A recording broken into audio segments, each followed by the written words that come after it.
Police continuing to investigate this morning after a Grand Junction High School wrestling team was involved in a crash. Their recovery in the hospital this morning and how the school district is responding. How about this? Drinking for a good cause. How that's helping businesses impacted by construction on Colfax. And taking a live look over Steamboat Springs this morning. Woo, here we go. Things looking a little bit calmer. The high country got pummeled with snow all day yesterday.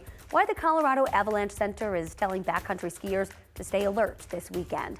Thank you so much for joining us. I'm Lauren Scafidi along with Jaden Knowles. Good morning, my friend. Well, good morning, Lauren. It's a beautiful Sunday, isn't it? It is, especially up in the high country. I'm sure everyone is ready for all that snow that they got. All them going up and down the lifts there. I mean, they're going to enjoy it today. Just travel impacts could see that on along I-70. We're still tracking some isolated snow flurries. But let's talk about the weather that we saw yesterday. I mean, very windy conditions yesterday. Winter Park, your gust yesterday was 104 miles per hour.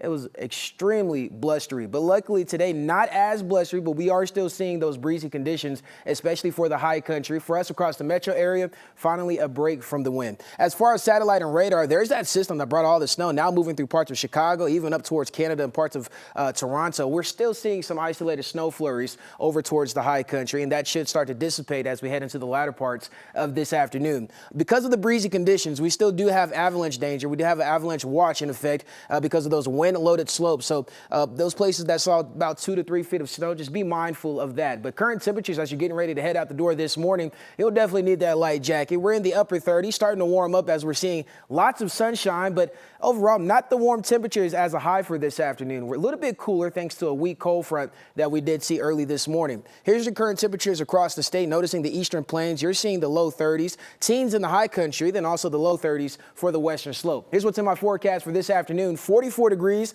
lots of sunshine, but as I mentioned, a little bit cooler, so definitely bundle up. But the next 3 days, we'll start to warm back up, seeing the upper 50s as we head into Wednesday. Later on in the show, we'll talk about what to expect for the rest of your Sunday, as well as heading into next week, Lauren. Sounds great to me. Thank you so much, Jaden.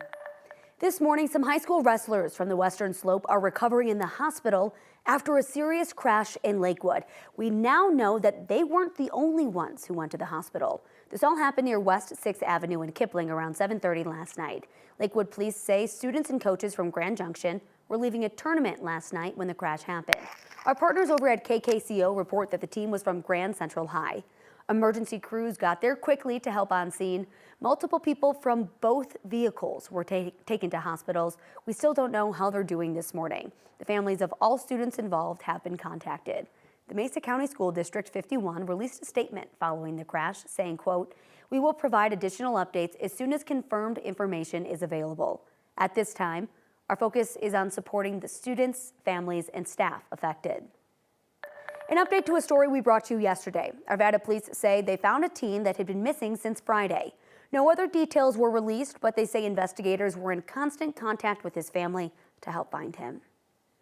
A Westminster family spent days searching for Annette Marie Valdez, a mother of 3 who never came home on Thanksgiving. This morning, they're sharing their story and their fears about the man now accused in her death. 9 News reporter Ria Jaw spoke with that family. Annette Marie Valdez's family tried to protect her. So this is one of the flyers that we made. Annette was my older sister.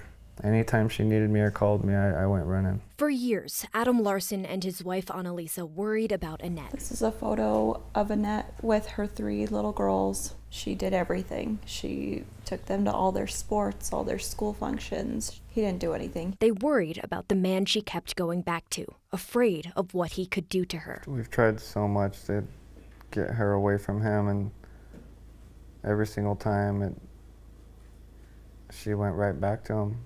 All she could say is, that's my kid's father. It's the same man she was last seen with on November 28th. I was told that on Thanksgiving that she never made it home. Adam and Annalisa dropped everything. Because we were just on a mission to, I don't know, get her face out everywhere. I took off of work all week just to try and find her. I was day in, day out, just searching. After a week of sleepless nights, on December 4th, got a call saying that they had found a body. Police found Annette's body near Willowbrook Park in Westminster. The next day, officers arrested 38-year-old Thomas Perales.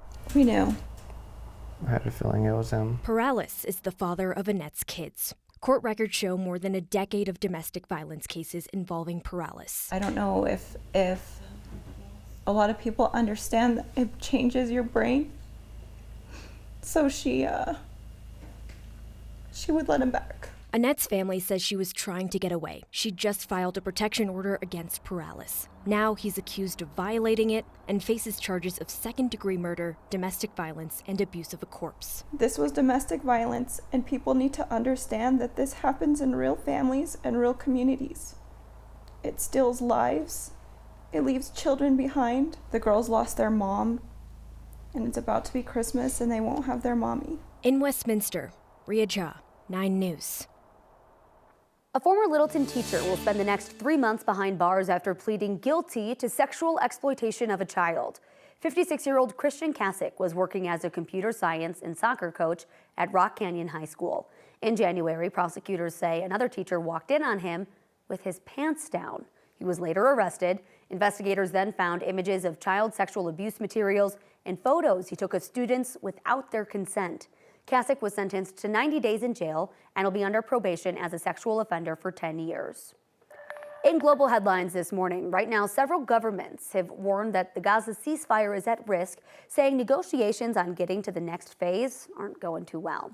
Qatar's prime minister accuses Israel of violating the ceasefire every day as they keep launching attacks in Gaza. He says he, along with leaders from Turkey, Egypt, and the U.S., are going to meet about next steps to force the way forward to the next phase. Leaders say they're struggling to create this international force for Gaza, though, because the countries they were counting on are hesitant to send their troops.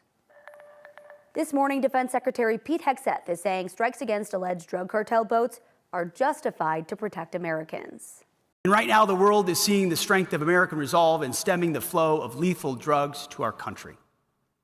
Here, again, we've been focused, and here we've been clear. If you're working for a designated terrorist organization and you bring drugs to this country in a boat, we will find you and we will sink you. During his speech yesterday, Hegseth also outlined new priorities for the Defense Department, which include defending the U.S. homeland and our hemisphere.